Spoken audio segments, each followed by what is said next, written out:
చూసుకుంటున్నప్పుడు వారి పరిస్థితులు ఎలాంటివయ్యా అని మనం ఆలోచన చేస్తే, వారు బానిసత్వం నుంచి బయటకు వచ్చారు. వారు ఏమీ లేని వారిగా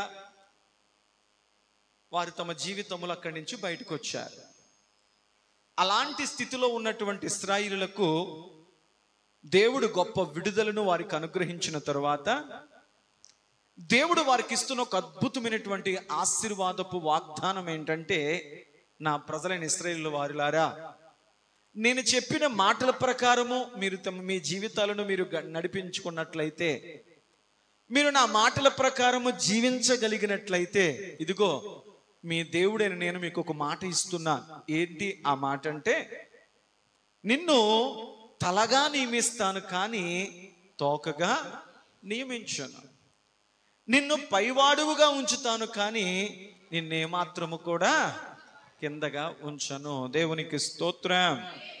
ఇశ్రాయేలు ప్రజలకు గొప్ప ఆదరణతో కూడిన మాటలు, బలపరచగలిగిన దైవ వాక్కును వారు విన్నారు. అయ్యా, ఇంతవరకు మీ జీవితంలో బలహీనులుగా బ్రతికారు, ఇంతవరకు మీ జీవితంలో ఏ విధమైనటువంటి స్థితిగతులు లేని వారిగా, బానిసత్వము కలిగిన వారిగా, పేదవారిగా, అయ్యా కింద వారిగా బ్రతికారు. ఈరోజు మీకు ఇస్తున్న మాట ఏమిటంటే, ఇక నుంచి మీరు కింద వారిగా ఉండరు. ఇక నుంచి మీరు ఏమాత్రము లేమెరికములో మీరు బ్రతికే అవకాశము లేదు. మీరు నా మాటల ప్రకారం జీవించగలిగితే, నా అడుగు జాడల యందు మీరు విశ్వాసముతో జీవితాన్ని గడపగలిగితే, నేను మీకు ఇస్తున్న మాట ఏమిటంటే, మిమ్ములను మీ కుటుంబములను నేను తరతరముల వరకు తలగానే ఉంచుతాను. దేవునికి స్తోత్రం. మనం ఆరాధిస్తున్న దేవుడు ఎలాంటి వాడయా అని అడిగితే, ఆయన మనలను తలగా నియమించు దేవుడు, ఆయన మనలను పైవాడుగా నియమించేటువంటి దేవుడు. సర్వసాధారణంగా ప్రతి వ్యక్తి జీవితంలో ఈ ఆశ ఉంటుంది. ఏంటి అంటే, పాస్టర్ గారు, నా చదువులో నేను అందరికంటే పైవాడిగా ఉండాలి, నేను చేసే ఉద్యోగములో నేను అంచెలంచెలుగా ఎదుగుతూ నా తోటి ఉద్యోగస్తులందరికంటే నేను పైవాడిగా ఉండాలి, నేను చేసే వ్యాపారము కానీ, నేను చేసేటువంటి కార్యక్రమాలు ఏవైనా నా ఇరుగు పొరుగు వారిలో కానీ, నా బంధువర్గములో కానీ, నా చుట్టూ ఉన్న వారందరిలో కానీ ప్రతి వ్యక్తికి ఉన్న ఆశ ఏంటంటే, నేను అందరికంటే పైవాడిగా, ఉన్నతమైన వాడిగా, ఉన్నతమైన జీవితాన్ని గడుపుతూ, ఒక మాటలో చెప్పాలంటే నేను అందరికంటే పైవాడిగా ఉండాలి. దేవునికి స్తోత్రం. హల్లెలూయా. ఇశ్రాయేలులకు మనసులో ఉన్న ఆశను దేవుడు గమనించి, దేవా, మా జీవితం ఇంతవరకు బానిసత్వములో మగ్గిపోయింది, ఒకానొకప్పుడు మాకు అని చెప్పుకోవడానికి ఏమీ లేకుండా మేము బ్రతికాము, మా జీవితాలు ఇప్పుడు ఎలాగే ఉంటాయా? ఒకరి కింద బానిసత్వంతోనే బ్రతుకుతామా? లేమరికంతోనే బ్రతుకుతామా?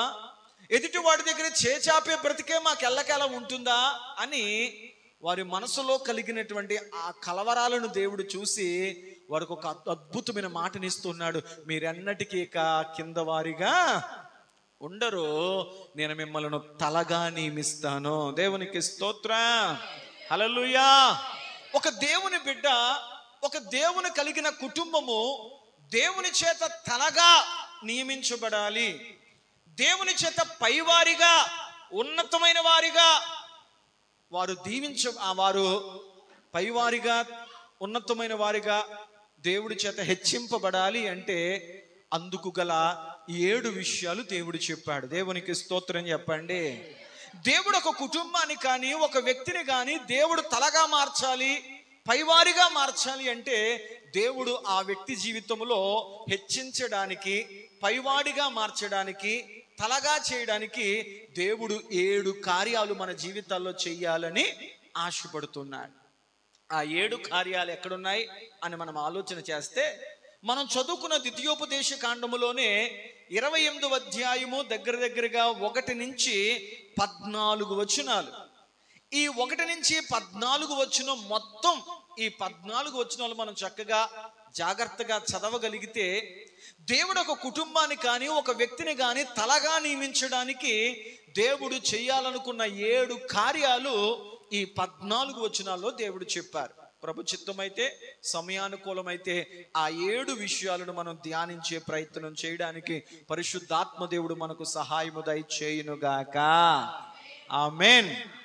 నెంబర్ 1, దేవుడు ఒక వ్యక్తిని కానీ ఒక కుటుంబాన్ని కానీ తలగా మార్చాలి, పైవారిగా మార్చాలి అంటే దేవుడు చేసే మొదటి కార్యం ఏంటి అని మనం ఆలోచన చేస్తే 28వ అధ్యాయం ద్వితీయోపదేశకాండం 28వ అధ్యాయం 1వ వచనములో మొదటి అనుభవాన్ని గురించి దేవుడు మాట్లాడుతూ ఉన్నారు. నీవు నీ దేవుడైన యెహోవా మాట శ్రద్ధగా విని నేడు నేను నీకు ఆజ్ఞాపించుచున్న ఆయన ఆజ్ఞలన్నింటినీ అనుసరించి నడుచుకున్న ఎడల నీ దేవుడని యెహోవా భూమి మీదనున్న సమస్త జనముల కంటే నిన్ను హెచ్చించును. దేవునికి స్తోత్రం. హల్లెలూయా. శ్రద్ధ కలిగి విందాం ప్రియ సంగమా.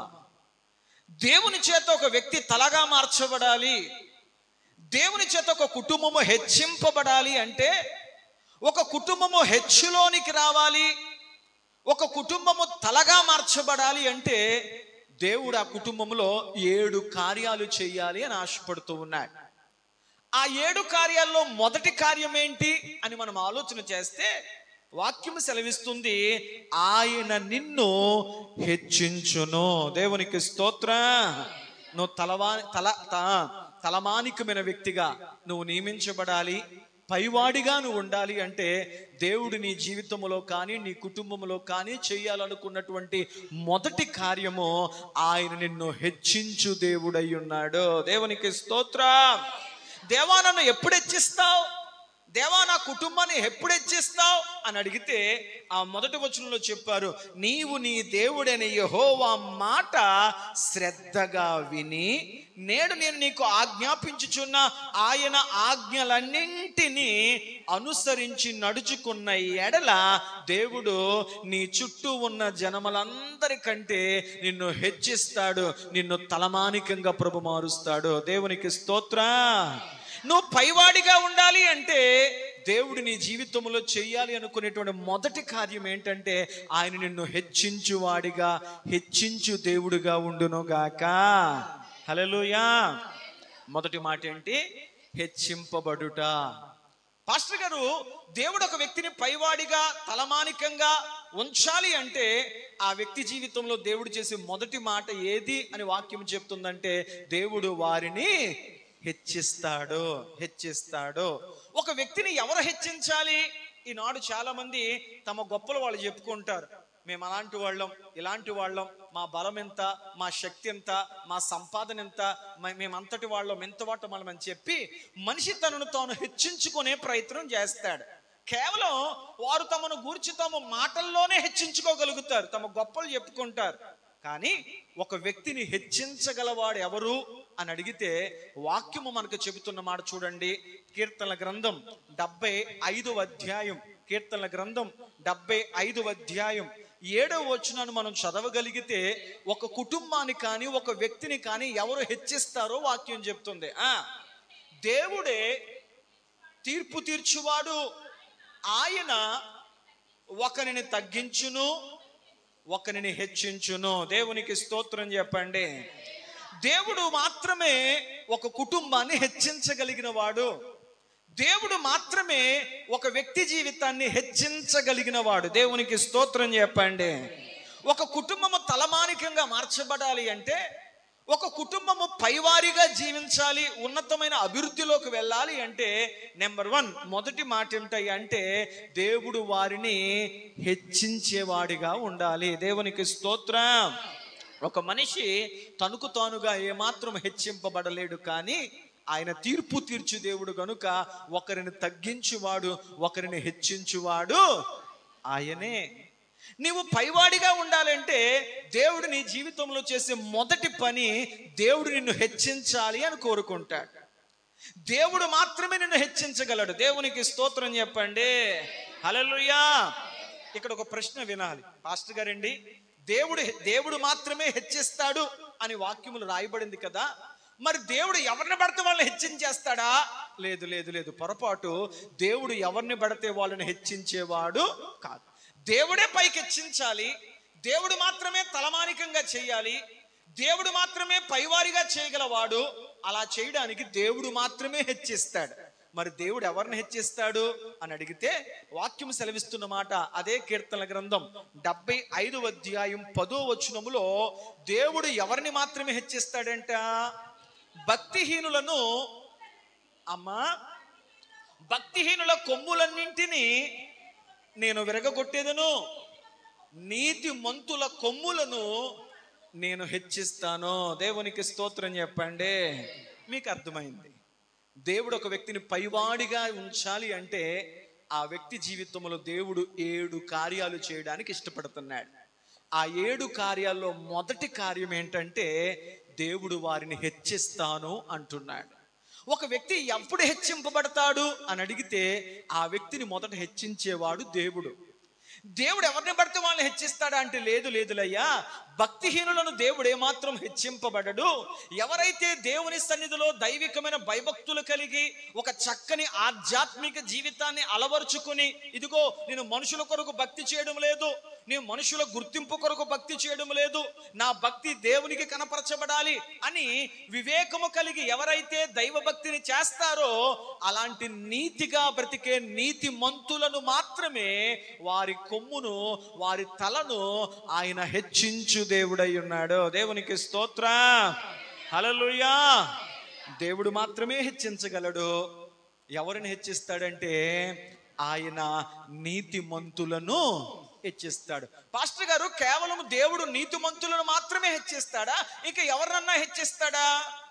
చూడండి, కీర్తన గ్రంథం 112వ అధ్యాయము 9వ వచనములో మనం పరీక్షగా చూడగలిగితే అక్కడ దేవుడు మరొక చక్కని విషయాన్ని చెప్తున్నారు. వాడు దాతృత్వము కలిగి పేదలకిచ్చును, వాని నీతి నిత్యము నిలుచును, వాని కొమ్ము ఘనత నొంది హెచ్చింపబడును. దేవునికి స్తోత్రం. దేవుడు నీతిమంతులను హెచ్చిస్తాడు. అంత మాత్రమే కాకుండా ఎవరైతే దాతృత్వము కలిగిన వ్యక్తులుగా జీవిస్తారో, దాతృత్వం అంటే ఏంటి? ఎదుటి వారి మీద దయ చూపించడం, ఎదుటి వారికి సహాయపడడం, ఎదుటి వారిని ఆదరించడం, నీకున్న దానిలో ఎదుటి వారికి ఇవ్వడానికి నువ్వు ఇష్టపడే మనస్సు. అనగా ఎవరైతే దాతృత్వము కలిగి ఎదుటి వారికి సహాయపడే వ్యక్తులుగా, ఎదుటి వారికి దానం చేసే వ్యక్తులుగా, ఎదుటి వారి మీద దయ చూపించి సహకారం అందించే వ్యక్తులుగా ఉంటారో అటువంటి దాతృత్వము గల వ్యక్తులను కూడా దేవుడు హెచ్చించి వాడై ఉన్నాడు. దేవునికి స్తోత్రం. కొంతమంది ఎలా బ్రతుకుతారంటే, నేను తింటే చాలు, నేను బాగుంటే చాలు, నేను సుఖంగా ఉంటే చాలు, ఎవరు ఏమైపోయినా నాకు పర్వాలేదు, స్వార్థపూరితమైన ఆలోచనలతో బ్రతుకుతారు. అటువంటి వారిని దేవుడు హెచ్చించేవాడు కాదు. దేవుడు ఎవరిని హెచ్చిస్తాడంటే దేవుడు నీతిమంతులను హెచ్చిస్తాడు. రెండవది, ఎదుటి వారి పట్ల దాతృత్వము కలిగి, సహాయ గుణము కలిగి, ఎదుటి వారి పట్ల దయ చూపించే మనస్సు ఎవరికి ఉంటుందో అలాంటి వారిని దేవుడు హెచ్చించడానికి ఇష్టపడతాడు. మరి ఇంకెవరినైనా దేవుడు హెచ్చిస్తాడా పాస్టర్ గారు అని అడిగితే, మూడవగా మరొక విషయాన్ని మీకు హెచ్చింపబడ్డానికి గురించి జ్ఞాపకం చేస్తాను. మీ అందరికీ బాగా తెలుసు, మత్తయి శుభవార్త 23వ అధ్యాయం 12వ వచనములో సాక్షాత్తు ప్రభువైన యేసుక్రీస్తు ప్రభు వారి మాట చెప్పారు. తనను తాను హెచ్చించుకొనువాడు తగ్గింపబడును, తనను తాను తగ్గించుకొనువాడు హెచ్చింపబడును. దేవునికి స్తోత్రం, హల్లెలూయా. ఎవరిని దేవుడు హెచ్చిస్తాడని వాక్యం సెలవిస్తుంది అని అడిగితే, ఎవరైతే తమను తాను తగ్గించుకోవడానికి ఇష్టపడతారో, దేవా ఈరోజు మేము అనుభవిస్తున్న ప్రతిదీ కూడా నీవు మాకు ఇచ్చిందే కదా, ఈ ఆరోగ్యం కానీ, ఈ ఉద్యోగము కానీ, ఈ వ్యాపారము కానీ, ఈ వ్యవసాయము కానీ, ఈ ఇల్లు కానీ, ఈ కుటుంబము కానీ, ఈ ఆరోగ్యము కానీ, నేను ధరించిన ఈ వస్త్రము కానీ, నేను కలిగి ఉన్నదన్నీ నీ కృపాదానమే కదా, నాదంటూ ఈ లోకాన ఏదీ లేదయ్యా, నాకున్నదంతా నీవిచ్చిందే కదా ప్రభువా అని ఎవరైతే దైవ సన్నిధిలో తమను తాను తగ్గించుకునే మనసు కలిగిన వారిగా ఉంటారో దేవుడు అట్టి వారిని హెచ్చించువాడై ఉన్నాడు. దేవునికి స్తోత్రం. మరొక మాట మీకు జ్ఞాపకం చేస్తాను. కీర్తనల గ్రంథం 89వ అధ్యాయం 19, 20 వచనాలు మనం చూడగలిగితే, కీర్తనల గ్రంథం 89వ అధ్యాయం 19, 20 వచనాలు మనం జాగ్రత్తగా చదవగలిగితే, అమ్మా అప్పుడు నీవు దర్శనమున నీ భక్తులతో ఇట్లు సెలవిచ్చి ఉంటివి, నేను ఒక సూర్యునికి సహాయము చేసి ఉన్నాను, ప్రజలలో నుండి ఏర్పరచబడిన ఒకనిని నేను హెచ్చించి ఉన్నాను. దేవునికి స్తోత్రం. ఎవరు ఆ సూర్యుడు అంటే దావీదు మహారాజు. ఒక సామాన్యుని దేవుడు హెచ్చించాడు, ఒక సామాన్యుని దేవుడు పైకి తీసుకువచ్చాడు. ఎందుకంటే అతడు దేవుని ఎదుట తనను తాను తగ్గించుకున్నాడు కాబట్టి. దేవా, ఇంతకు నీవు నన్ను హెచ్చించుటకు, ఈ స్థితిలో నన్ను ఉంచుటకు దేవా నేనెంతటి వాడిని, నా కుటుంబం ఏపాటిది అని దావీదు మహాభక్తుడు తన జీవితంలో దేవుని సన్నిధిలో తాను పొందుకున్న ప్రతి దాన్ని బట్టి అతడు తాను ఎంతగానో హెచ్చించుకున్నాడు గనుక దేవుడు అతని దీన స్థితిలో నుంచి, దావీదును గొర్రెలు కాచుకునే స్థితి నుంచి దేవుడు ఒక చక్రవర్తిగా, ఒక మహారాజుగా దేవుడు అతన్ని హెచ్చించాడు. కారణం ఏంటంటే అతడు తనను తాను తగ్గించుకోవడానికి ఇష్టపడ్డాడు. దేవునికి స్తోత్రం. భక్తిహీనుడ ఇంట నివసించుట కంటే దేవా నీ మందిర ద్వారము దగ్గర నివసించుట నాకు మేలు. ఆయన తగ్గించుకునేవాడిగా ఉన్నాడు గనుక దేవుడు ఆయన్ని అంచెలంచెలుగా హెచ్చించాడు. దేవునికి స్తోత్రం. మొదటి విషయం మీకు అర్థమైంది అనుకుంటున్నాను. దేవుడు ఒక వ్యక్తిని కానీ ఒక కుటుంబాన్ని కానీ తలగా చేయాలి, పైవానిగా చేయాలి అంటే దేవుడు ఆ వ్యక్తి జీవితంలో చేసేటువంటి 7 కార్యాల్లో నెంబర్ 1, మొదటి కార్యం ఏంటంటే దేవుడు ఆ వ్యక్తులను హెచ్చించాలి అని కోరుకుంటాడు. దేవుడు మాత్రమే హెచ్చిస్తాడు. ఆయన నీతిమంతులను హెచ్చిస్తాడు, ఆయన దాతృత్వము కలిగిన వారిని హెచ్చిస్తాడు, ఆయన తగ్గించుకొని వారిని హెచ్చిస్తాడు. దేవునికి స్తోత్రం. మరి దేవుని చేత నువ్వు హెచ్చింపబడాలి అంటే నీ జీవితంలో ఈ అనుభవాలు నువ్వు కలిగి ఉండడానికి ఇష్టపడాలి. నీతిమంతులుగా మనం బ్రతకాలి. రెండవది, దాతృత్వము కలిగిన మనస్సు గలవారిగా జీవించాలి. మూడవది, ఎల్లప్పుడూ మనల్ని మనం తగ్గించుకొని వారిగా ఉండాలి. అలా జీవించగలిగితే దేవుడు చేసే మొదటి కార్యము, దేవుడు నిన్ను నీ కుటుంబాన్ని హెచ్చించునుగాక. మొదటి మాట అర్థమైంది. ఇప్పుడు రెండో మాటలకు వెళ్ళే ప్రయత్నం చేద్దాం. ద్వితీయోపదేశకాండము 28వ అధ్యాయము 2వ వచనం మనం చూసినప్పుడు, నీవు దేవుడని యెహోవా మాట వినిన ఎడల ఈ దీవెనలన్నీ నీ మీదకు వచ్చి నీకు ప్రాప్తించును. మొదట చెప్పాడు ప్రభు నిన్ను హెచ్చిస్తాను అని. రెండవదిగా చెప్పాడు ప్రభు ఏంటంటే నిన్ను దీవిస్తాను అని. చక్కగా అర్థం చేసుకుందాం. ఒక వ్యక్తి పైవాడిగా దేవుని ద్వారా హెచ్చింపబడాలి అంటే మొదటిగా హెచ్చింపబడాలి. రెండవది ప్రభు చెప్పిన మాట, నేను నిన్ను దీవిస్తాను. దేవునికి స్తోత్రం చెప్పండి. దేవా నువ్వు ఎక్కడెక్కడ దీవిస్తావు ప్రభువా? ఏ ఏ స్థితిలో నువ్వు దీవిస్తావు ప్రభువా? ఏ ఏ స్థలాల్లో నువ్వు దీవిస్తావు ప్రభువా? దీవిస్తానని చెప్పావు కదా, నీ దీవెన ఎలా ఉంటుంది అని అడిగితే ఆ కింద వచ్చిన వాళ్ళు అంటారు చూడండి, నువ్వు పట్టణములో దీవించబడుదువు, పొలములో దీవించబడుదువు, నీ గర్భఫలమును, నీ భూఫలమును, నీ పశువుల మందయు, నీ దుక్కుటెద్దులు, నీ గొర్రె మేకల మందయు దీవించబడును, నీ గంపయు పిండి పీసుకు నీ తొట్టియు దీవించబడును. నువ్వు లోపలికి వచ్చినప్పుడు దీవించబడుదువు, వెలుపలికి వచ్చినప్పుడు. అబ్బబ్బబ్బా ఎంత గొప్ప దీవెనలు! ఇలా ఉంటారు దేవుడి దీవెన. దేవుడు నిన్ను పైవాడిగా చేయాలంటే మొదట హెచ్చిస్తాడు. రెండవదిగా దేవుడు నిన్ను దీవించాలి అని కోరుకుంటాడు.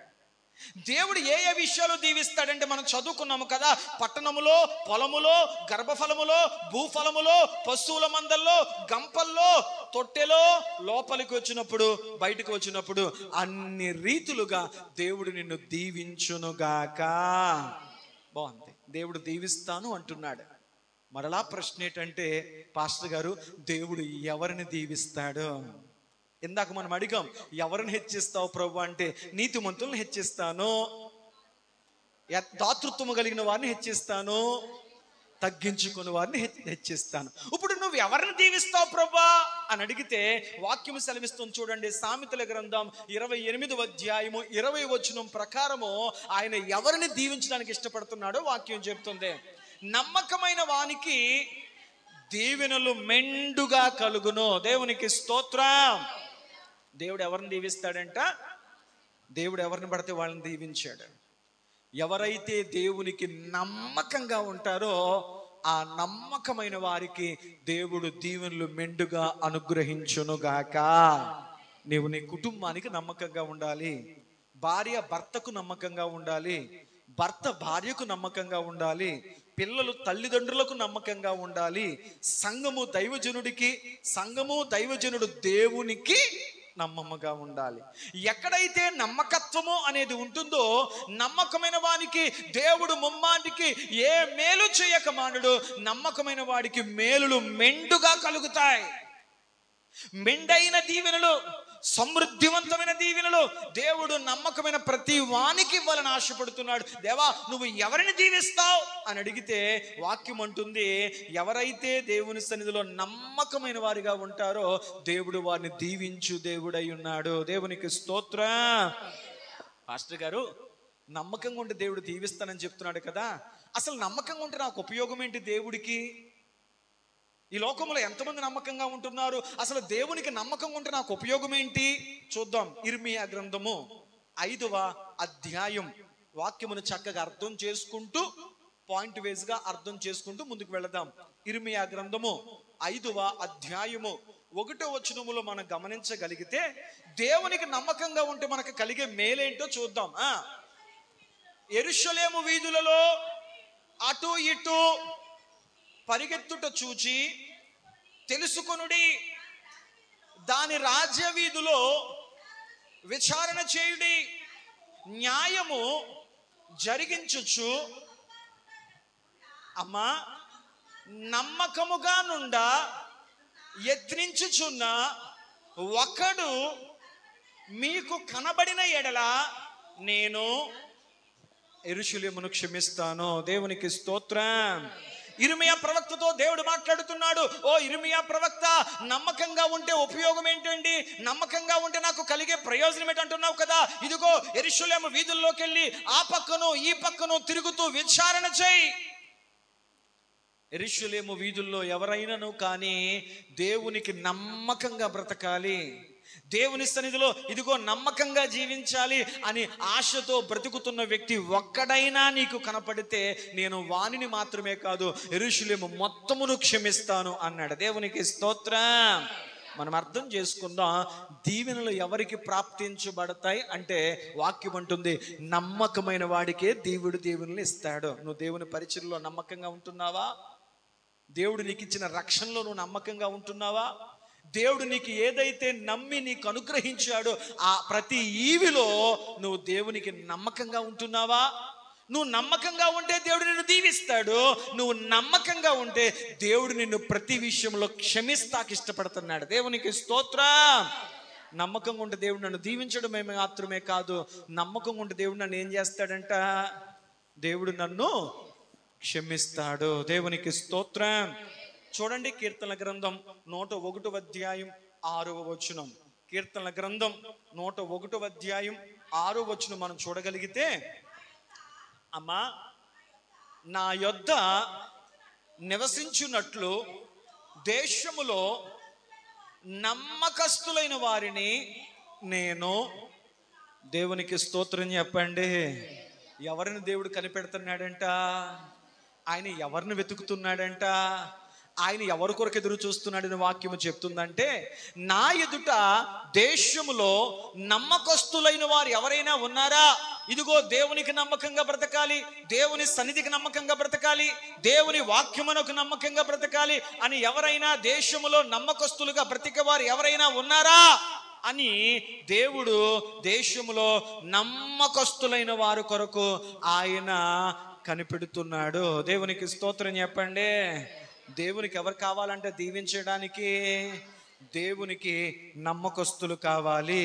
దేవుని ఎవడైతే నమ్మకస్తులను చూస్తాడో ఆయన వారిని దీవించడానికి ఇష్టపడుతున్నాడు, వారిని క్షమించడానికి ఆయన ఇష్టపడుతున్నాడు. చూద్దాం ఇంకా మలాకి గ్రంథము 3వ అధ్యాయము 10వ వచనంలో మనం చూడగలిగితే మన నమ్మకత్వాన్ని దేవుడు ఎలా గుర్తించాలనుకుంటున్నాడో వాక్యం చెప్తుంది. మలాకి గ్రంథము 3వ అధ్యాయం 10వ వచనం, నా మందిరములో ఆహారం ఉండునట్లు 10వ భాగం అంతయు మీరు నా మందిరపు నిధిలోనికి తీసుకుని రండి. దీన్ని చేసి మీరు నన్ను శోధించిన ఎడల నేను ఆకాశపు వాకిళ్లను విప్పి పట్టజాలనంత విస్తారముగా దీవెనలు కుమ్మరించెదను. దేవునికి స్తోత్రం చెప్పండి.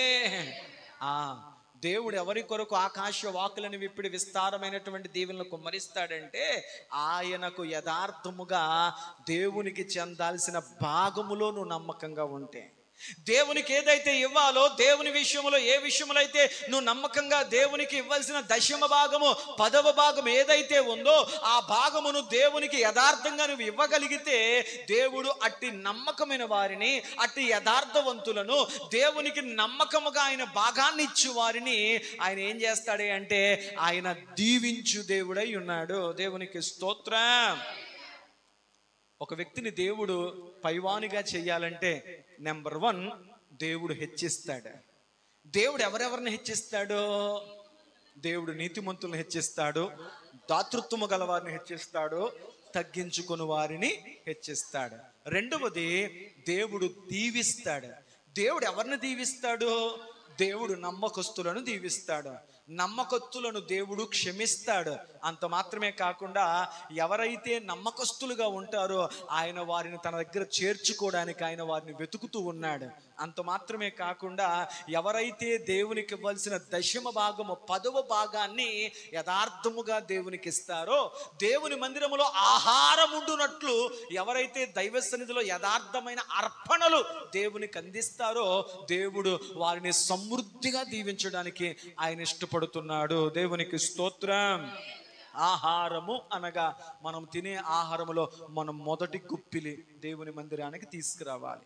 10వ భాగము అనగా మన కష్టార్జితములో 10వ భాగము దేవుని మందిరానికి తీసుకురావాలి. అలా ఎవరైతే నా మందిరానికి తీసుకువస్తారో దేవుడు వారిని సమృద్ధివంతముగా దీవించు దేవుడై ఉన్నాడు. 2 విషయాలు ప్రభు చెప్పారు. సరే, 3వ విషయాన్ని జ్ఞాపకం చేసుకుందాం. అదే ద్వితీయోపదేశకాండము 28వ అధ్యాయము 7వ వచనాన్ని మనం చదువుకున్నప్పుడు, నీ మీద పడు నీ శత్రువులను యెహోవా నీ ఎదుట హతము మగ్గునట్లు చేయును, వారొక త్రోవను నీ మీదకు బయలుదేరి వచ్చి 7 త్రోవలో నీ ఎదుట నుండి వారి పారిపోవుదురు. దేవునికి స్తోత్రం. దేవుడు ఒక కుటుంబాన్ని, ఒక వ్యక్తిని హెచ్చించాలంటే, తలవానిగా మారించాలి అంటే మొదటిగా హెచ్చిస్తాడు, రెండవదిగా దీవిస్తాడు, మూడవదిగా శత్రువుపై విజయాన్ని ఇస్తాడు. ఎవరిపై విజయాన్ని ఇస్తాడంటే ఆయన మూడవదిగా ఆయన శత్రువుపై విజయాన్ని ఇస్తానని చెబుతున్నాడు. ఈనాడు ప్రతి వ్యక్తికి ఎవరొకరు శత్రువులు ఉంటే ఉంటారు. పలానా వాడు నా మిత్రుడేండి, పలానా వాడు నా శత్రువేండి అని మనం భావిస్తూ ఉంటాం. మనం ఆలోచన చేస్తే ఇశ్రాయేలు ప్రజలకు కూడా ఒక శత్రువు ఉన్నాడంట. ఎవరు ఆ శత్రువు? ఫరో. ఇశ్రాయేలు ప్రజల శత్రువు ఎవడు? ఫరో. జ్ఞాపకం చేసుకుందాం. చూడండి, శత్రువు అంతటి మీద ఆయన మనకు విజయం ఇచ్చువాడై ఉన్నాడు. చూద్దాం, నిర్గమాకాండము 15వ అధ్యాయము 9వ వచనం. మీరు వాక్యం చూస్తేనే మీకు దేవుని మాటలు అర్థమవుతాయి. బైబిల్ తెరిచి నిర్గమాకాండము 15వ అధ్యాయము 9వ వచనం. తరిమెదను, కలుసుకొనేదను, దోపుడు సొమ్ము పంచుకొనేదను, వాటి వలన నా ఆశ తీర్చుకొనేదను, నా కత్తిని దూసెదను, నా చేయితో వారి నాశనము చేయుదునని శత్రువు అనుకున్నాడు. దేవునికి స్తోత్రం. శత్రువు ఏమనుకున్నాడంట? నేను వాళ్ళని తరుముతాను, వాళ్ళని పట్టుకుంటాను, వాళ్ళ దగ్గర నేను ఉన్నదంతా కూడా దోచేసుకుంటాను, నా కత్తిని వారి మీద దోస్తాను అని చెప్పి దేవుని ప్రజలైనటువంటి ఇశ్రాయేలు ప్రజల మీద ఫరో అనే ఒక శత్రువు వారిని తరుముకుంటూ వచ్చాడు.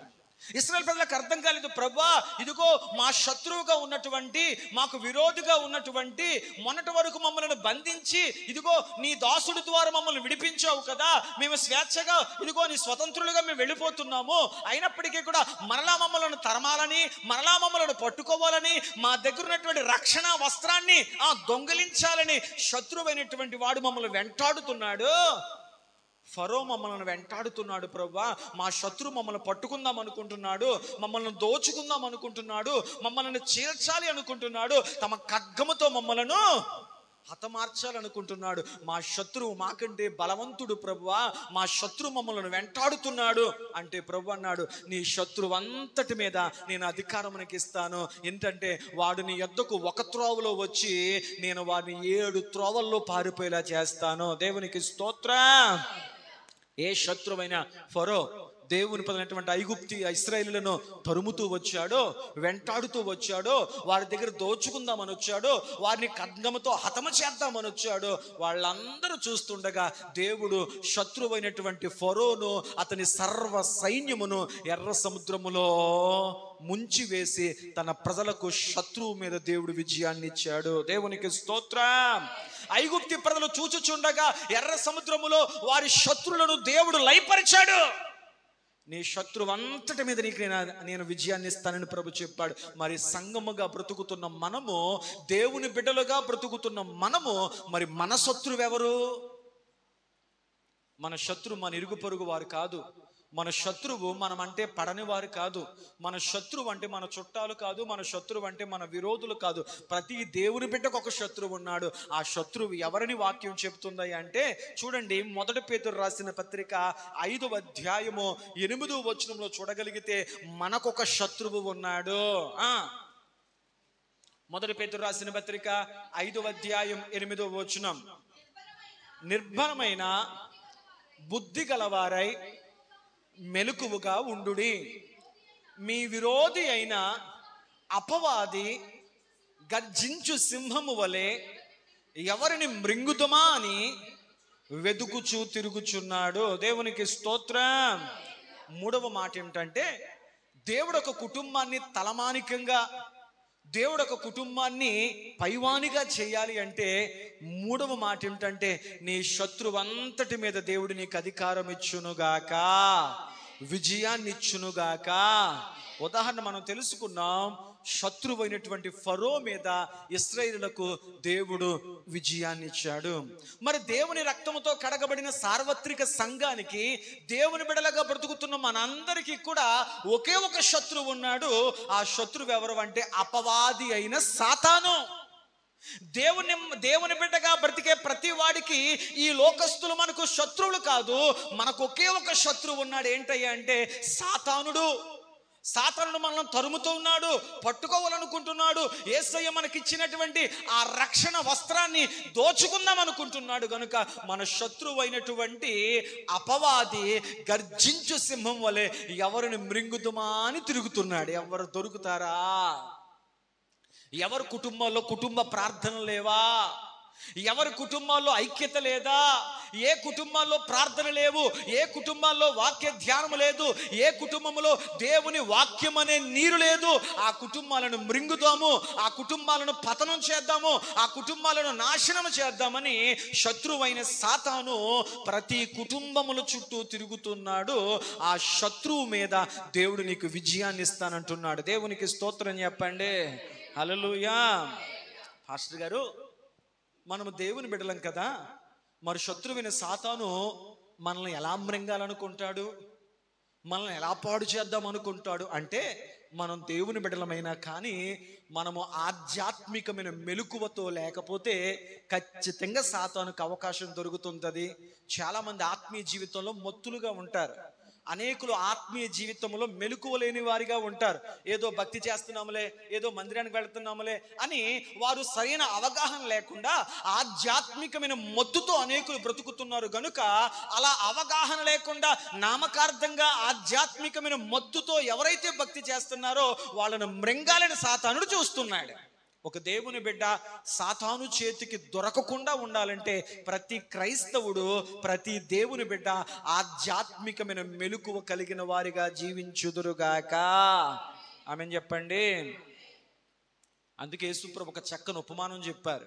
మత్తయి శుభవార్త 13వ అధ్యాయము 25వ వచనంలో యేసుక్రీస్తు ప్రభువారు సాతానుడు ఒక వ్యక్తి జీవితాన్ని ఎలా పతనం చేయడానికి అతడు ఆస్కారం ఉంటుంది అనడానికి ఒక చక్కని ఉదాహరణ చెబుతూ, మనుషులు నిద్రించుచుండగా తన శత్రువు వచ్చి గోధుమల మధ్య గురుగులు విత్తిపోయెను అని వాక్యంలో రాయి ఉంది. మనుషులు నిద్రిస్తూ ఉన్నారు. ఈనాడు చాలా మంది సంఘాల్లో, చాలా మంది భక్తులు, చాలా మంది ఆత్మీయులు ఆత్మీయమైన నిద్రలో ఉన్నారు. ఏదో భక్తి చేస్తున్నాములే, వస్తున్నాములే, వెళ్ళిపోతున్నాములే అని భక్తిని ఒక కాలక్షేపంగా, భక్తిని ఒక ఆచార సాంప్రదాయంగా వారు భక్తి చేస్తున్నారు తప్ప, ఇదిగో భక్తి యొక్క శక్తిని వారు గుర్తించలేక, ఆత్మీయ బలిపీఠాలు కట్టుకోలేక, దేవునిలో యథార్థమైన భక్తిని వారు చేయలేకపోతున్నారు. కనుక ఆత్మీయ మెలకువ ఎవరికైతే ఉండదో సాతానుడు వారందరూ ఆత్మీయమైన మెలకువ లేని వారిగా నిద్రమత్తుతో ఉండడం చేత సాతానుడు వారి హృదయాల్లోకి గురుగులు జల్లి వెళ్ళిపోతాడు. వాక్యము విత్తబడతాది, వాక్యముతో పాటు చెప్పండి గురుగులు విత్తబడతాయి. నువ్వు మెలకువ కలిగి ఉండాలి. ఎలాగో మీకు చెప్తాను. దైవజనుడు చెప్పేటువంటి గంటన్నర వాక్యములో అనేక వాక్య విత్తనాలు నీ హృదయంలో పడతాయి. అదే సందర్భంలో ఏదో ఒక వాక్యము నీ మనస్సుకు తగులుతుంది. ఏదో ఒక మాట నీ స్థితిని పైకెత్తి చూపిస్తుంది. వెంటనే ఆ మాటను ఆధారంగా చేసుకొని సాతానుడు నీ హృదయములో వాక్యము విన్న నీ మనసులోకి ఆ వాక్యము పక్కనే ఒక గురుగు వేస్తాడు. చూసావా ఎంత మాట అన్నారో, చూసావా నలుగురిలో ఎలా అయిపోయిందో, చూసావా ఎంత చిన్నతనం అనిపించిందో, చూసావా అని చెప్పి ఏదో ఒక మాటను నీ మనస్సులోకి ఒక గురుగు వలె వేస్తాడు. ఆ గురుగు నీకు తెలియకుండానే కొద్ది కొద్దిగా నువ్వు వాక్యం వింటుంటావు. ఆ వాక్యం నీలో పెరుగుతూ ఉంటుంది. ఆ వాక్యముతో పాటు వ్యతిరేకత, వాక్యముతో పాటు నిర్లక్ష్యము, వాక్యముతో పాటు కోపము, వాక్యముతో పాటు ఇక రకరకాలైనటువంటివి, ఉపయోగము లేనివి, పాడు చేసేవి, నీ ఆత్మీయ జీవితాన్ని పతనపరిచేటువంటివి, ఇక అనేకమైనవి గురుగులుగా నీ హృదయములో వాక్యముతో పాటు అవి కూడా పెరుగుతూనే ఉంటాయి. దేవునికి స్తోత్రం చెప్తాం. చాలా మంది వ్యక్తులు ఎప్పుడు మంచి భక్తి చేస్తారంటే వాళ్ళకి ఏ ఇబ్బంది కలగకుండా, పాస్టర్ గారు ఏమాత్రం గద్దించకుండా, వాళ్ళకు అనుకూలంగా వాళ్ళు చెప్పినట్లు చక్కగా తలుపుతూ, అలాగేనమ్మా నువ్వు ఎలా చెప్తే అలాగమ్మా, నీకు ఇష్టమైతే నీకు ఇష్టం వచ్చినప్పుడే రా అమ్మా, నీకు నచ్చినప్పుడే చేయమ్మా, నువ్వు ఎలాగైతే అలాగమ్మా అని అన్నీ వాళ్ళకు అనుకూలమైన రీతిలో చెప్తున్నంత కాలం వాళ్ళకి చాలా బాగుంటుంది.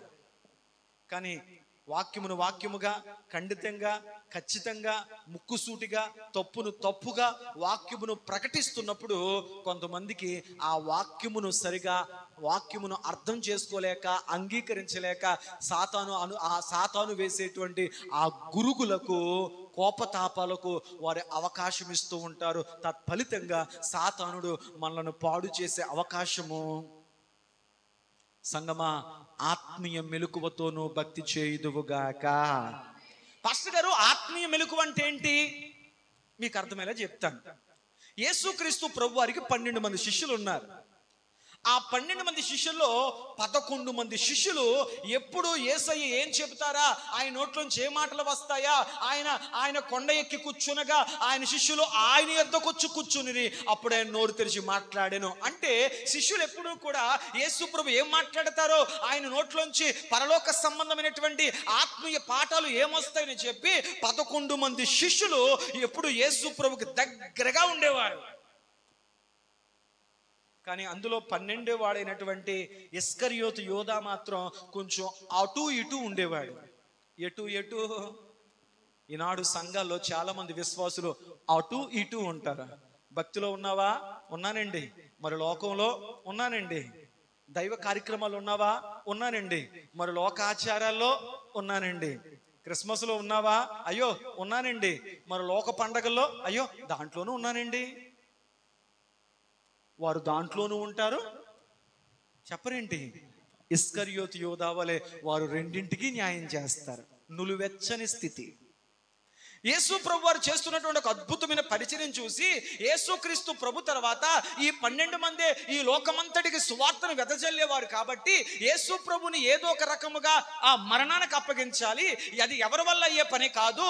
ఆయన నమ్ముకున్న ఈ 12 మంది ద్వారా ఎవరో ఒకరు నేను ఆక్రమించుకోవాలి, ఎవరో ఒకరు నేను గురుగు వెయ్యాలి అని సాతానుడు యేసు ప్రభు శిష్యులందరినీ పరీక్షిస్తున్నాడంట. పరీక్షిస్తూ ఉంటే 11 మంది ఆయన మాటల పట్ల శ్రద్ధ కలిగి జాగ్రత్తగా వింటున్నారంట. ఇస్కరియోతు యోధా మాత్రం ఆత్మీయమైన మొత్తులో ఉన్నాడంట. ఏంటి ఇస్కరియోతుకున్న మొత్తు అంటే వాడు డబ్బు అని మొత్తులో ఉన్నాడు. ఏ మొత్తులో ఉన్నాడో బైబిల్ అంటుంది, ధనాపేక్ష సమస్తమైన కీడులకు మూలం. నీ ధనం ఎక్కడుండునో నీ హృదయము అక్కడే ఉండును. యేసుక్రీస్తు ప్రభువారు ఇస్కరియోతు యోధాను నమ్మి వాడి చేతికి డబ్బు సంచి అప్పచెప్పి, అయ్యా నేను వాక్యం ప్రకటిస్తుంటాను, శిష్యులందరూ దైవ కార్యక్రమాల్లో ఉంటారు, నువ్వేం చేస్తావంటే నువ్వు బాగా చదువుకున్న వాడిగా ఉన్నావు కాబట్టి నువ్వేం చేస్తావంటే ఈ డబ్బు సంచిని దగ్గర పెట్టుకో, వచ్చిన కానుకల్ని దగ్గర పెట్టుకో, మనందరికి అవసరమైనటువంటి ఆహారము మిగతా కార్యక్రమాలను నువ్వు జాగ్రత్తగా సంచి యేసు ప్రభువారు ఇస్కరియోతు యోధాకు అప్పచెప్పారు. యేసయ్యకి ఇస్కరియోతు యోధా ఎలాంటివాడో తెలీదా? తెలుసు. కానీ నేనేమనుకున్నారంటే నేనేంటో యేసయ్యకు తెలుసు, ఆయన నా మనసేంటో యేసయ్యకి తెలుసు, అయ్యా నా హృదయ ఆలోచనలు నా ధ్యానములన్నీ యేసయ్యకి తెలుసు, అయినా ఆయనను నమ్మి నా చేతికి ఇచ్చాడంటే నేను మారాలి. నాలాంటో నేను నమ్ముతున్నాడు, ఆయనకి రహస్యమైనది ఏదీ లేదు, ఆయనకు అన్నీ తెలుసు, ఆయన నా హృదయ ధ్యానములు నా ఆలోచనలు అన్నీ ఆయనకి తెలుసు, అయినా ఆయన నాలాంటి వాడిని నమ్మి నా చేతికి డబ్బు సంచిచ్చాడంటే ఇంకెంత యథార్థంగా ఉండాలి, ఆయన దగ్గర నీకు మార్చబడాలి అనుకుంటాడేమో అని నమ్మి యేసు ప్రభు నమ్మి మారతాడని చెప్పి అతని చేతికి సంచిచ్చాడు. ఎప్పుడైతే చేతికి సంచి వచ్చిందో అప్పుడు దాకా కొంచెం అటు ఇటు వాక్యం వినేడు వాడేమో, ఇప్పుడు వాక్యం వింట మానేశాడు. మొత్తం అంతా ధ్యాస దేని మీదకి వెళ్ళిపోయింది? ఇచ్చే కానుకలు తీసుకోవడం, అందులో కొన్ని తన జోబిలోకి. ఎలా చెప్పారు పాస్టర్ గారు? ఇస్కరియోతు యోధా సగం దోచేశాడని బైబిల్ అంటుంది, వాడు దొంగ దోచుకొనివాడు. అంటే యేసయ్యకి ఇచ్చినటువంటి కానుకల్లో కూడా ఏం చేస్తున్నాడంట? కొంత తన జోబులో వేసుకుంటున్నాడు. సాతానుకు దొరికేశాడు. వీడు ఆత్మీయ మత్తులో ఉన్నాడు, వీడు డబ్బును ప్రేమించే మత్తులో ఉన్నాడు, వీడికి వాక్యము కంట ధనాపేక్ష మీదే ఆసక్తివైపోయింది, వీడు నాకు ఖచ్చితంగా సరిపోతాడు అని చెప్పి ఇస్కరియోతు యోధా హృదయములోకి సాతానుడు ఒక గురుగును వేశాడు. ఏంటి ఆ గురుగంటే? ఎవరికీ తెలియకుండా యేసయ్యకు వచ్చేటువంటి కానుకల్లోంచి కొద్ది కొద్దిగా జోబులో బాగానే పెట్టుకుంటున్నావు. నీకు ఒక మాట చెప్పనా? కొద్ది కొద్దిగా ఏం పెట్టుకుంటావు, మొత్తానికి యేసు ప్రభునే అమ్మేశావు అనుకో, బోల్డ్ అంత వచ్చి పడిపోద్దే. చిన్నప్పుడు మనం చదువుకున్నాం కదా, ఒక బాతు బంగారపు గుడ్డు పెట్టేదంట. ఆ బంగారు గుడ్డు రోజుకు ఒకటే పెట్టేదంట. ఆ గుడ్డు అమ్ముకున్న ఆ రైతు పేద స్థితి నుంచి కొద్ది కొద్దిగా ఆర్థికంగా బలపడుతూ ఉన్నాడంట. ఒకానొకప్పుడు అతనికి ఒక ఆలోచన వచ్చిందంటే ఏంటంటే, రోజుకొక గుడ్డు ఎందుకు, ఒకే రోజు మొత్తం మనం బాతునే కోసేస్తే లోపల ఉన్న గుడ్లన్నీ తెచ్చేసుకుందాం, గొప్పవాళ్ళం అయిపోదాం అనుకున్నాడంట. తీరా బాతును కోస్తే లోపలేమీ లేవు. కొన్ని సందర్భాల్లో పెరుగుట విరుగుట కొరకన్న విషయాన్ని మర్చిపోకండి. దేవునికి స్తోత్రం, హల్లెలూయా. అయ్యా దేవుడికి ఇచ్చినటువంటి ఆ సంచిలోంచి కానుకలోంచి కొద్ది కొద్దిగా నువ్వేం దోచుకుంటావులే, పక్కనేం పెట్టుకుంటావులే, ఒకేసారి యేసు ప్రభువుని నమ్మేశామనుకో నీకు బోల్డంత వస్తుంది కదా. ఒక గురుగు వేసేసాడు. అమ్మా మీరు ఏదెంతోటువంటి అన్ని పళ్ళు తింటున్నారు, అన్ని పళ్ళు కంటే ఇదిగో ఆయన ఏ పండు తినొద్దన్నాడు, ఆ పండు తిను, ఈ పళ్ళన్నీ ఒక ఎత్తు, ఆ పండు రుచి ఒక ఎత్తు. సాతానుడు తత్వం ఏంటంటే దేవుని వాక్యం ఏది చేయొద్దు అందో అది చేయించడమే వాడి పని, అంతకంటే వేరే పని లేదు సాతానికి. హల్లెలూయా, హల్లెలూయా. మీ దగ్గరికి వచ్చి మీకు ఏం పనులు ఉన్నాయనుకో, పొద్దున్న సాయంత్రం వరకు మీ దినచర్యలో ఉన్న పనులన్నీ మీరు చెప్పుకుంటూ వెళతారు. కానీ సాతానుకు ఒకే పని ఉంది. ఏంటో తెలుసా పని? దేవుడు ఏ పని చెయ్యొద్దు అన్నాడో ఆ పనిని నీతో చేయించడమే సాతాను యొక్క పని. దేవునికి స్తోత్రం, హల్లెలూయా. వాడి హృదయంలోకి యేసు ప్రభుని అమ్మేయాలి అనేటువంటి ఒక గురుగును వేశాడు. వెంటనే వాడు ఏం చేశాడంటే యేసు ప్రభుని, చెప్పండి, చూడండి, యోహాను శుభవార్త 13వ అధ్యాయము 2వ వచనం. యోహాను శుభవార్త 13వ అధ్యాయం 2వ వచనం. వాడు భోజనము చేయుచుండగా ఆయనను అప్పగింపవలనని సీమోను కుమారుడగు ఇస్కరియోతు యోదా హృదయములో అపవాది ఇంతకు ముందు గురుగు అనే ఒక ఆలోచన పుట్టించి ఉండగా గనుక తండ్రి,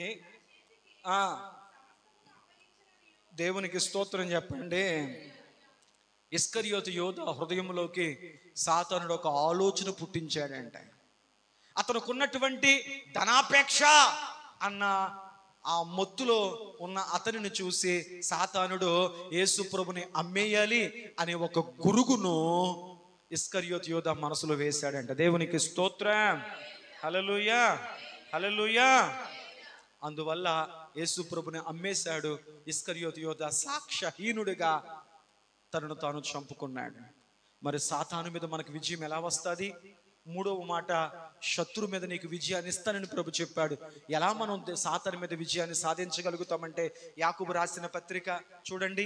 యాకోబు రాసిన పత్రిక 4వ అధ్యాయం 7వ వచనంలో మన శత్రువు మీద దేవుడు మనకు ఎలా విజయాన్ని ఇస్తానంటున్నాడు చూడండి. కాబట్టి దేవునికి లోబడి ఉండుడి, అపవాదిని చాలు. దేవునికి స్తోత్రం చెప్పండి. ఆ తర్వాత ఏం రాయబడింది? అప్పుడు వాడు మీ యొద్ద నుండి పారిపోతాడు. దేవునికి స్తోత్రం. మీ శత్రువు మీద నీకు అధికారం ఇస్తాను, వాడు నీ యొద్ద నుంచి పారిపోతాడు. ఎప్పుడు పారిపోతాడో తెలుసా? నువ్వు దేవునికి లోబడి ఉంటే, వాక్యానికి లోబడి ఉంటే, దేవుని సన్నిధికి లోబడి ఉంటే, దేవుని వాక్యమునకు నువ్వు లోబడే వ్యక్తివైతే బైబిల్ అంటుంది నిన్ను పాడు చేయాలని, నీ ఆత్మీయ జీవితాన్ని ఇదిగో దేవుని మార్గము నుంచి తప్పించాలని సాతాను యొద్దకు వచ్చినప్పుడు నువ్వు దేవుని వాక్యమునకు లోబడే వ్యక్తివైతే వాడిని యొద్ద నుంచి పారిపోయేలా దేవుడు చేస్తాడు. వాడి మీద నీకు విజయాన్ని ఇచ్చునుగాక. అర్థమైంది? 3 మాటలు మనం విన్నాం. ప్రభు చెప్పారు తన ప్రజలతో, ఓ నా ప్రజలారా, ఓ నా కుటుంబమా, నేను నిన్ను తలగా చేస్తాను, నేను నిన్ను పైవానిగా చేస్తాను. నీవు నీ కుటుంబము పైవారిగా ఉండాలి అంటే మీ జీవితాల్లో 7 కార్యాలు దేవుడు చేయాలి. ఆ 7 కార్యాల్లో మొదటి కార్యము ఆయన మిమ్మల్ని హెచ్చిస్తాడు. రెండవ కార్యం ఏంటయ్యా అంటే ఆయన మిమ్మల్ని దీవిస్తాడు. 3వది ఏంటయ్యా అంటే ఆయన శత్రువుల మీద మీకు విజయాన్ని ఇస్తారు. దేవునికి స్తోత్రం. 4వ విషయాన్ని జ్ఞాపకం చేస్తాను చూడండి. ద్వితీయోపదేశకాండం 28వ అధ్యాయం, ద్వితీయోపదేశకాండం 28వ అధ్యాయము 8వ వచనం మనం చదువుకుంటున్నప్పుడు, నీ కొట్లలోనూ నీవు చేయు ప్రయత్నములన్నింటిలోనూ నీకు దీవెన కలుగునట్లు యెహోవా ఆజ్ఞాపించును. నీ దేవుడనే యెహోవా నీకు ఇచ్చుచున్న దేశములో ఆయన నిన్ను ఆశీర్వదించును. దేవునికి స్తోత్రం. నీవు నీ కుటుంబము దేవుని చేత పైవారిగా బ్రతకాలి అంటే దేవుడు నీ జీవితంలో చేయాల్సిన 4వ కార్యం, మొదటిది నిన్ను హెచ్చిస్తాడు, 2వది నిన్ను దీవిస్తాడు, 3వది నీ శత్రుపై నీకు విజయాన్ని ఇస్తారు, 4వది ఆయన మిమ్ములను, ఎంత చక్కగా అర్థమయ్యేలా దేవుడు మనతో మాట్లాడుతున్నారో, 4వది ఆయన మిమ్ములను ఆశీర్వదిస్తారు. దేవునికి స్తోత్రం, హల్లెలూయా. పాస్టర్ గారు ఏ విషయాలు దేవుడు మమ్మల్ని ఆశీర్వదిస్తాడండి? చూద్దాం చూడండి. అదే ద్వితీయోపదేశకాండం 15వ అధ్యాయం 10వ వచనం మనం జాగ్రత్తగా చదువుకోగలిగితే దేవుడు ఏ విషయాలు మనం ఆశీర్వదిస్తాడో అక్కడ చెప్తున్నారు. అమ్మా, వానికిచ్చినందుకు మనస్సులో విచారపడకుము, ఇందువలన నీ దేవుడైన యెహోవా నీ కార్యములన్నింటిలోనూ నువ్వు చేయు ప్రయత్నములన్నింటిలోనూ, దేవునికి స్తోత్రం చెప్పండి, ఎవరికైనా మేలు చేస్తే, ఎవరికైనా సహాయపడితే, ఎవరికైనా నీ ద్వారా నువ్వు గుప్పులు విప్పితే దాని విషయంలో నువ్వేమాత్రం కూడా కలవరపడొద్దు, బాధపడొద్దు, చింతపడొద్దు. నువ్వు ఇతరులకు సహాయపడే వ్యక్తిగా ఉంటే బైబిల్ అంటుంది, ఆయన నీవు చేసు కార్యాలన్నింటిలో, ఏ కార్యాలైతే నువ్వు చేస్తున్నావో, ఏ పనులైతే నువ్వు చేస్తున్నావో, నీ కార్యములన్నింటిలోనూ, నీవు చేయు ప్రయత్నములన్నింటిలో కూడా నీ దేవుడని యెహోవా నిన్ను ఆశీర్వదించునుగాక. చాలా మంది అంటారు, పాస్టర్ గారండి ఏ పని మొదలు పెడుతున్నా ముందుకెళ్తలేదండి, ఏ పని ముందుకెళ్తున్నా, ఏ పని మొదలు పెడుతున్నా విజయం పొందలేకపోతున్నానండి, ఏ పని మొదలు పెడుతున్నా నాకు నష్టాలే కలుగుతున్నాయండి, నా ప్రయత్నాలన్నీ ఓడిపోతున్నానండి. అయితే బైబిల్ అంటుంది, నువ్వు దేవుని ద్వారా హెచ్చింపబడే వ్యక్తిగా, దీవించబడే వ్యక్తిగా, శత్రువు మీద విజయం పొందే వ్యక్తిగా మాత్రమే కాదు, దేవుడు 4వ మాట అంటున్నాడు, ఆయన నిన్ను ఆశీర్వదించాలని కూడా కోరుకుంటున్నాడు. దేవుని ఆశీర్వాదం నీ మీద ఉండాలంటే నువ్వు గుర్తుపెట్టుకో, ఎదుటి వారికి ఏదైనా నువ్వు సహాయపడినప్పుడు దాని విషయంలో నువ్వు మళ్ళీ ఏమవ్వకూడదంట, అనవసరంగా ఇచ్చేసినట్టుకున్నాను, అనవసరంగా పెట్టేసినట్టుకున్నాను, పెట్టకపోయినా బాగుండు అని నువ్వు చేసిన ఒక మంచి కార్యము కొరకు మరలా నువ్వు విచారణ చెయ్యొద్దు. అలా ఇతరులకు సహాయపడే వ్యక్తిగా నువ్వు ఉంటే దేవుడు చెప్పాడు, నువ్వు చేయు కార్యములన్నింటిలోనూ, నీ ప్రయత్నములన్నింటిలోనూ నేను నిన్ను ఆశీర్వదిస్తాను. దేవునికి స్తోత్రం చెప్పండి. ఎంత గొప్పగా దేవుడు ఆశీర్వదిస్తాడయ్యా అంటే, సామెతల గ్రంథం 10వ అధ్యాయం 22వ వచనం, త్వరగా తీయాలి. సామెతల గ్రంథం 10వ అధ్యాయం 22వ వచనంలో, యెహోవా ఆశీర్వాదము ఐశ్వర్యమిచ్చును, నరుల కష్టము చేత ఆ ఆశీర్వాదము ఎక్కువేమీ కాదు. దేవునికి స్తోత్రం.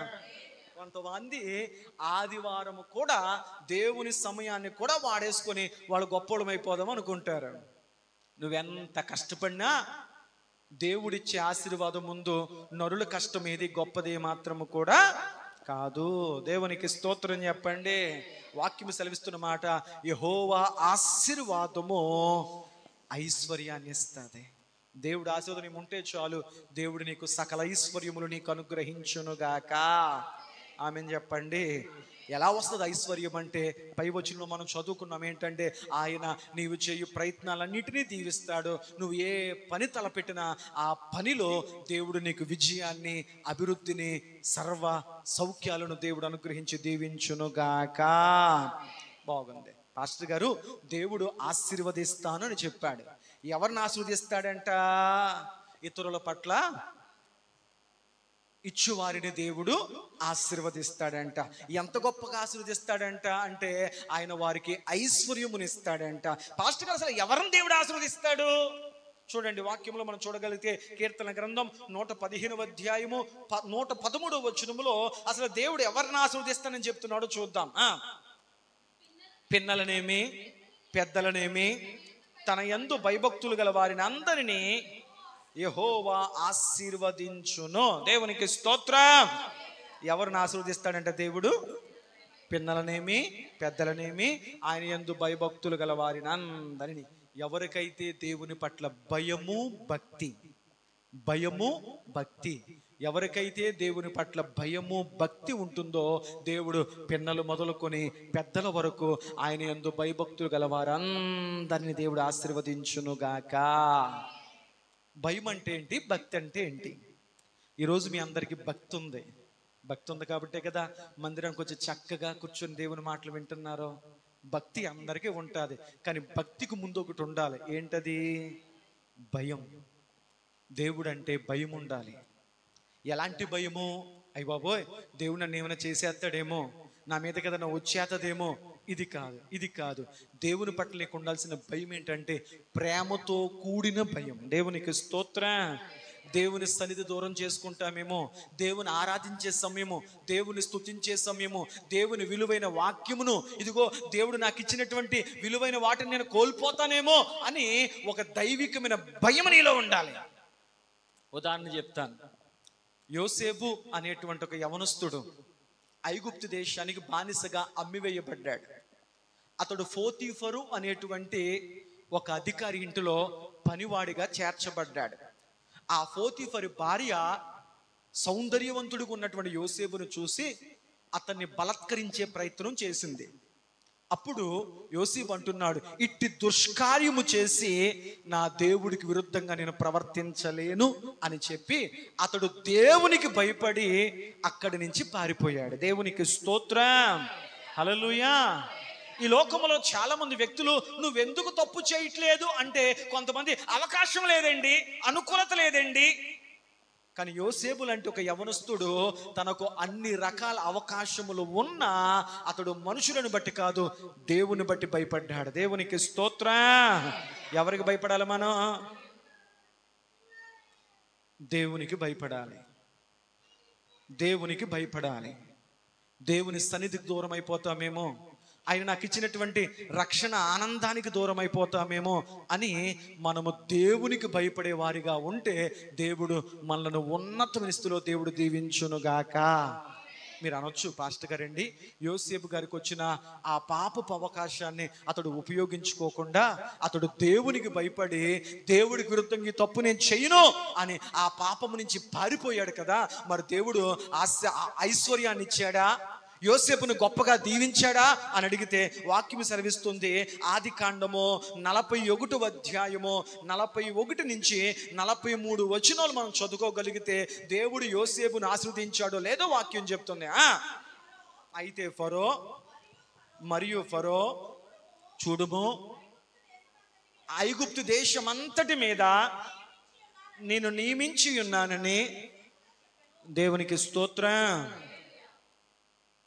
ఆదికాండం 41 నుంచి 3 వచనాలు మనం చదువుకుంటున్నప్పుడు ఐగుప్తు దేశానికి ఒక బానిసగా వచ్చాడు, ఒక అమ్మి వేయబడిన వాడిగా, ఒక నిస్సహాయుడిగా వచ్చాడు యోసేపు. ఆ యోసేపుతో దేవుడు అంటున్నాడు, యోసేపు నువ్వు పవిత్రంగా ఉన్నావు కదా, నువ్వు దేవుడికి భయపడేవాడిగా ఉన్నావు కదా, అయితే యోసేపు ఒకానొక సమయంలో ఇదిగో నేను నిన్ను ఆశీర్వదిస్తున్నాను అని చెప్పి యోసేపును దేవుడు ఎలా ఆశీర్వదించాడంటే, ఫరో దేశాన్ని పరిపాలించేటువంటి ద గ్రేట్ లెజెండ్ ఫరో అంటున్నాడు, యోసేపు ఈ ఐగుప్తు దేశం అంతటి మీద ఇదిగో నేను నిన్ను అధికారిని చేస్తున్నాను. ఒకానొకప్పుడు ఈ ఐగుప్తు దేశానికి నువ్వు ఒక బానిసగా వచ్చావు, కానీ దేవుడు ఈరోజు అదే బానిసగా వచ్చిన యోసేపు యొక్క భయభక్తులను చూసి ఒకానొక సమయంలో దేవుడు అతన్ని ఐగుప్తు దేశం అంతటి మీద అధికారిగా చేశాడు. అంత మాత్రమే కాకుండా మరియు ఫరో అతని చేతినున్న ఏ ఉంగరం అంట, రాజ ఉంగరం, రాజ ముద్ర వేయబడిన ఉంగరం, రాజుగారి యొక్క అధికారపూర్వకమైన ఉంగరం అంటే తన అధికారాన్ని ఇచ్చేస్తున్నాను. ఫరో అంటున్నాడు, అయ్యా యోసేపు నీకు నా ఐగుప్తు దేశం అంతటి మీద అధికారం ఇవ్వడమే కాదు, ఇదిగో దానికి సూచనగా నా రాజ ముద్ర కలిగిన ఉంగరం నీకు ఇస్తున్నాను, తీసుకో అని చెప్పి ఫరో తన ఉంగరాన్ని తీసి ఒక బానిసగా ఉన్న యోసేపు చేతికి పెట్టి సన్నపు నార వస్త్రములు, దేవునికి స్తోత్రం చెప్పండి. ఒకప్పుడు ఇంటి దగ్గర ఉన్నప్పుడు తండ్రి అతన్ని ప్రేమించి ఒక చక్కని అంగిని కుట్టించాడు, నా చిన్న కొడుకు కదా అని ప్రేమతో. అది చూసి కడుపు మంట వచ్చి, అది చూసి అసూయపడిన అన్నయ్యలో ఆ తండ్రి ప్రేమతో కొన్నటువంటి అంగీని చింపి బట్టలు లేని వాడికి ఒక చిన్న నడికట్టు కట్టి తమ్ముడిని అమ్మేశారు. కానీ దేవుడు ఏం చేశాడయ్యా అంటే యోసేపు ఒంటి మీదకు సన్నపు నార వస్త్రాలతో దేవుడు అలంకరించాడు, బంగారపు రాజవంగరాన్ని దేవుడిచ్చాడు, ఐగుప్తు దేశం అంతటి మీద అధికారిని చేశాడు. తర్వాత అతని మెడకు బంగారపు గొలుసు వేసి తన 2వ రథం మీద అతను ఎక్కించెను. అప్పుడు యోసేపునకు వందనం చేయుడని దేవునికి స్తోత్రం చెప్పండి. జాగ్రత్తగా విందాం. బానిసగా అమ్మివేయబడ్డాడు, కానీ ఏ అవకాశం వచ్చినా అవకాశంలో తప్పు చేయలే. ఎందుకు తప్పు చేయట్లేదు? ఇదిగో నా దేవుడికి నేను భయపడుతున్నాను, మనుషులు నన్ను చూసినా చూడకపోయినా నా దేవుడు నన్ను చూస్తున్నాడు, ఆయనకు నమ్మకంగా ఉండాలి, ఆయనకు భయపడాలి అని యోసేపు దేవుని ఎదుట భయభక్తులు కలిగి బ్రతికాడు. కనుక ఒకానొక సందర్భంలో ఏ దేశానికి బానిసగా అమ్మివేయబడ్డాడో అదే దేశానికి దేవుడు అతన్ని అధికారిగా చేశాడు. అతని ఒంటి మీద ఒకప్పుడు వస్త్రాలు తీసేసుకున్నారు అన్నయ్యలు, అలాంటి అతని శరీరం మీద సన్నపు నార వస్త్రాలు ధరించాడు. అతని చేతికి రాజ అధికారపు ఉంగరాన్ని ఇచ్చారు ఫరో. అంత మాత్రమే కాకుండా అతని మెడలోకి బంగారపు గొలుసు వేయబడింది. అతని తన 2వ రథం మీదకి ఎక్కించాడు. అంత మాత్రమే కాకుండా అతడు రథం మీద వస్తున్నప్పుడు ప్రజలందరూ అంటున్నారంట, యోసేపునకు వందనాలు చెప్పండి. బా, మీకు ఎలాగుందో కానీ ఒక బానిసగా వచ్చిన వాడు తాను వెళ్ళిన స్థలములో దేవునికి భయభక్తులు కలిగి బ్రతికితే దేవుడు అతని ఎంత గొప్పగా దీవించాడు. ఆ తర్వాత ఫరో ఏమంటున్నాడు చదవండి అక్కడ. అట్లు ఐగుప్తు దేశమంతటి మీద అతను నియమించెను. మరియు ఫరో యోసేపుతో, ఫరోను నేను అయినను అయ్యా యోసేపు, నేను ఫరోనైనప్పటికీ, నేను గొప్ప చక్రవర్తినైనప్పటికీ, కానీ ఈ రోజు మొదలుకొని నీ సెలవు లేకుండా ఈ ఐగుప్తు దేశములో ఏ మనుషుడు కూడా చేతినైనను కాలినైనను, అబ్బబ్బబ్బబ్బా, యోసేపు సెలవు లేకుండా, యోసేపు అనుమతి లేకుండా ఐగుప్తు దేశంలో ఉన్నవాడు ఎవడో కూడా చెయ్యెత్తకూడదంట. అంటే ఎంత సర్వాధికారమైన చేశాడయ్యా అంటే, ఒక బానిస దేవుని పట్ల యథార్థమైన భయభక్తులు కలిగి బ్రతికితే దేవుడు అతనికి ఐశ్వర్యమునిచ్చాడు, ఘనతనిచ్చాడు, గౌరవాన్ని ఇచ్చాడు, హోదానిచ్చాడు, ఒక ఉన్నతమైన వ్యక్తిగా దేవుడు నిలబెట్టాడు. దేవునికి స్తోత్రం. హల్లెలూయా, హల్లెలూయా. 4 విషయాలు చెప్పా. నెంబర్ 1, దేవుడు ఒక వ్యక్తిని తలగా ఉంచాలి అంటే, దేవుడు ఒక కుటుంబాన్ని పైవారిగా ఉంచాలి అంటే, చేసే 7 కార్యాల్లో మొదటి కార్యము ఆయన నిన్ను హెచ్చించునుగాక. ఎవరిని హెచ్చిస్తాడో కొన్ని విషయాల కింద చెప్పాను. 2వది, దేవుడు నిన్ను దీవించునుగాక. ఎవరిని దీవిస్తాడో కొన్ని విషయాలు చెప్పాను. 3వది, నీ శత్రువు మీద దేవుడు నీకు విజయమునిచ్చునుగాక.